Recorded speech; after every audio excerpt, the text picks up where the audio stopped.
was very concerned about just the DOJ files coming out and not the ones that were inside the grand jury. Remember, there's a grand jury in Florida, and they haven't agreed to release them. What we wanted to do as the Republican Party is release them all at once, with the grand jury and with the open files. I think this is going to blow back directly on them. I mean, even Epstein himself was trying to make President Trump look bad.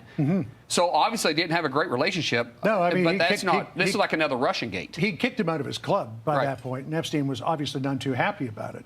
However, Larry Summers, who appears to be the biggest loser in this so far, he was the Treasury Secretary under Clinton. He was the former president of Harvard. He was Obama's chief economic advisor, had stayed in touch with Epstein for years after the sexual stuff started to come out. After he was a registered sex offender. Yes. Right.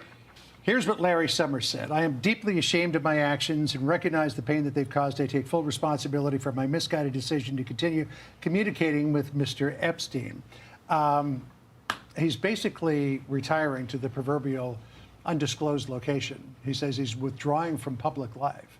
But when you have episodes like this with Plaskett and with Larry Summers, why are the Democrats so fixated on President Trump? Well, first of all, Summers can try to retire from public life. The truth is, if he did something criminal, knowing it, and he was covering up for Epstein, then he needs to be prosecuted. If the goal is accountability, stop the selective outrage and release everything. Grand jury constraints handled properly, victims protected, facts unredacted.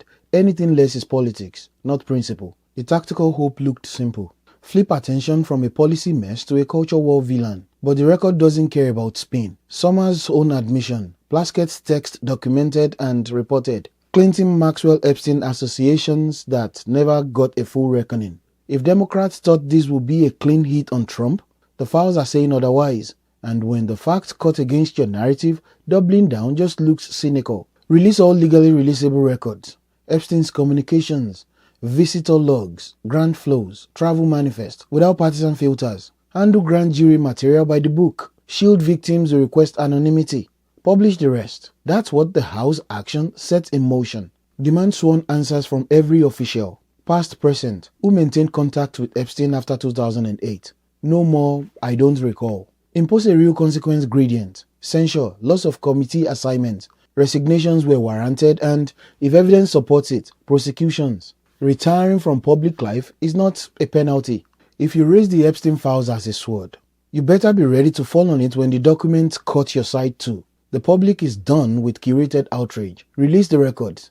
Name the names. Stand with the victims. And stop pretending the moral high ground belongs to whichever party shouts loudest that day.